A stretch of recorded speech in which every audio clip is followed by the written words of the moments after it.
All right. Hello and welcome to all the parents, educators, administrators, whoever might be joining us on this journey, where we're going to be looking at helping our kids to read inside the home. Joining me today for this series is a very special guest, the one and only Kelly Joseph. Kelly has worn many hats in her education career and is someone that I admire greatly. Kelly is a former classroom teacher. She, like myself, is also a content specialist for Houghton Mifflin Harcourt. She's also a mom of 3 wonderful kids and is someone that I consider to be a mentor, someone who I am constantly bugging to ask questions, bounce ideas off of, or to get her opinions when I encounter unlikely scenarios for anything reading, writing, phonics instruction driven. Welcome, Kelly. Is there anything that I failed to mention that you'd like to put out there about yourself? No, but that was quite the introduction. So thanks, Drew. Thank you for being here with us. We appreciate it. For any of you who watched our introductory video, I wanted, and I hope it came across loud and clear, I wanted to make sure that we constantly remind ourselves that helping or assisting our kids in that reading process should be a fun thing, right? It should be something where we don't put a ton of thought around how we structure it. We don't want it to be super structured. We want it to be fun. So as we kind of go through and show some of these activities, feel free to make little twists and changes to fit your kids' needs. Okay. So kind of to the point that I just mentioned, I think we're all guilty. It's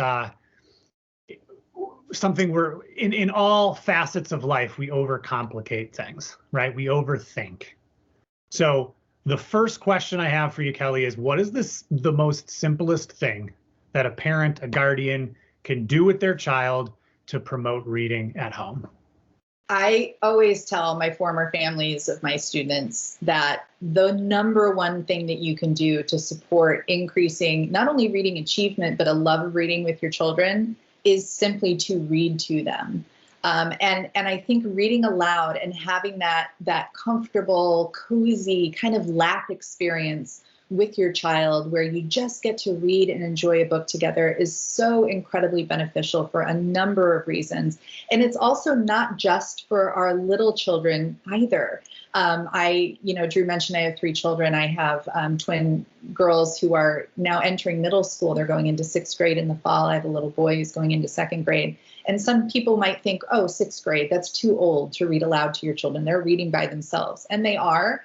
But we still love to choose a book and read it and enjoy it together and have that comfortable, cozy time together. So the number one thing that I would suggest is just to simply read to your children. And as Drew mentioned too, I think making it as enjoyable, as stress-free, as comfortable, as cozy as possible is the number one most important thing. I think when you're choosing books to read to your children, don't worry about levels of text and whether your child can read that book on their own. I think that there's a lot of benefit in being able to read aloud stories to our children that might be above what they could handle reading on their own independently. It's going to foster a lot of opportunity for discussion and for asking questions about what do you think is happening in the text, and do you have a prediction, an idea for what might happen next, and expanding their overall vocabulary and language. So there's a lot of benefit to that. But I also think it's really important too that not only do you not have to worry about levels of text, but to also let your child take the lead as far as what they're most interested in reading. So if you have a child that has a special interest in some topic, they're really into oceans or they love space or whatever it happens to be, to take their lead and to find different types of literature and nonfiction texts and things that are really fitting what they're most interested in. And again, the most important thing is to find a cozy spot, snuggle up on the couch, cuddle up in your family bed, wrap yourselves in a blanket with some tea or cocoa and just enjoy that time together. Yeah, so and we're going to pop up the graphic, Kelly, that I know you're familiar with about why we cannot miss our 20 minutes of reading.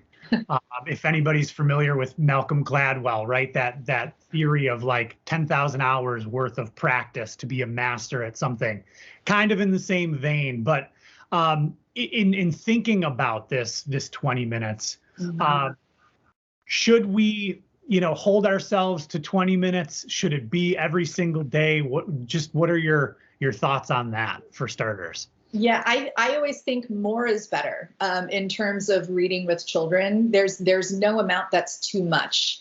And I think, different families have different scenarios and amounts of time. But I think however much you are able to make that a routine and to devote some time to it, a minimum amount of time to it, 20 minutes isn't that long. And I know many families have, like bedtime rituals where you might read a story together before bed and have that kind of time. If you make that part of your routine daily, the benefits are huge. And I know, Drew, you probably posted the little graphic, but it's pretty astonishing when you think about the numbers here. The numbers that you see on this picture relate to just if students read 20 minutes a day only on school days. So we're thinking about a year's worth being 180 days of school. So you can even multiply that out by another magnitude of order for a full year if you think about a 365-day year. But for children that are reading or being read to for 20 minutes a night, even just for 180 days of the year, that 3,600 minutes per year, when you do the math, that's 60 full hours, 2.5 days full of reading and exposure to literature and language and building those positive, comfortable feelings around reading, right? That we want our students to do. But if we back that off to just 5 minutes a day, you see the difference there, right? 900 minutes per year, that's 15 hours compared to the 2.5 days worth of 20 minutes a day. And when we're talking only 1 minute per day for that 180-day school year, that's 3 hours total for the whole year. And the number of words that children are exposed to decreases. So you can see when we're reading for 20 minutes a night for that minimum of the 180 days during the school year, kids are exposed to 1.8 million words over the course of that time. Whereas when we go to only say a minute a day, we're down to about 8,000 words over the course of the year. So you can see how that can also impact overall language acquisition and vocabulary support. So, I always say more is better, right? If you're able to build into your routine,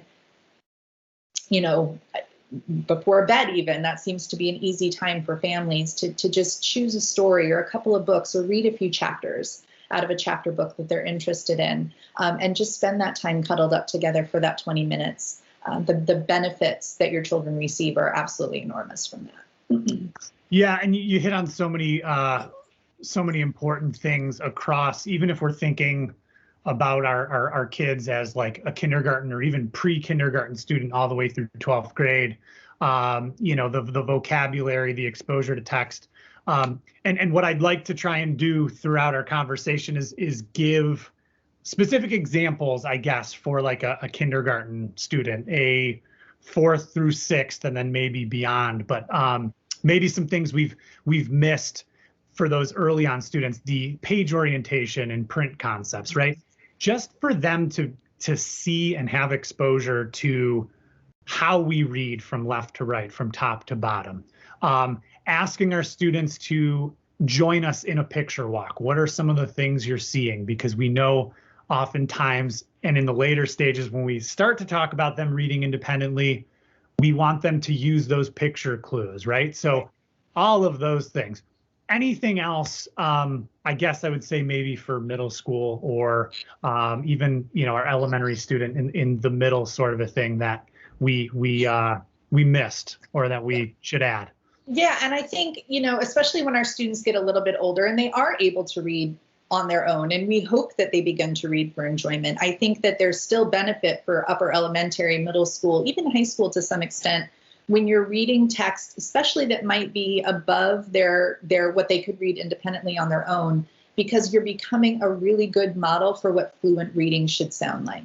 One of the things that really affects overall comprehension is how the actual mechanics of how we're able to read that text. So I often will compare it with other teachers to either reading like a robot word by word to sounding as if you're having a conversation. When we read the way that we talk, our brains are in tune to be able to understand that language and what's going on. But when it's broken up and it's kind of stilted and in that sort of monotone robotic fashion, we're really missing a lot of opportunity to help boost comprehension with our students.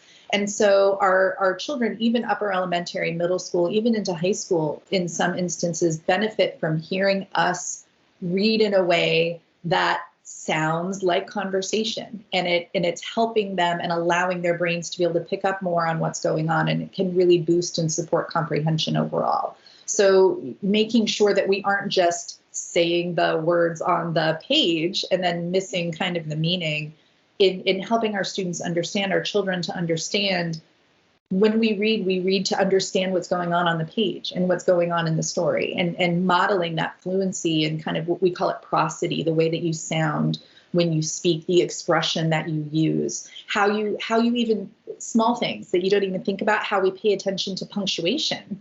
You know, when we see an exclamation point, what does our voice do? When we see a question mark, what does our voice do? When we see commas, periods, what does our voice do when we're reading? And all of that can be really supportive for our students, and it impacts their overall comprehension of the text. Yeah, you know, I think of the saying that we often use when you mentioned reading like a robot, right?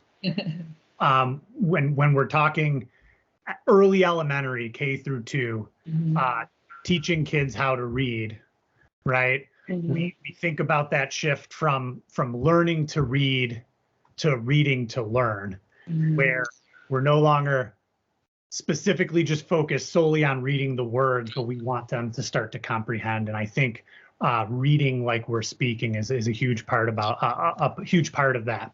One of our later episodes is actually going to be specifically around comprehension and some things that we can do in conversation when reading texts to make sure that our kids are comprehending. So more on that to come. Thank you for watching. Make sure to subscribe to the HMH International Content Cares YouTube channel. If you're looking for more content, click on the video to the right of your screen. Welcome to our global community.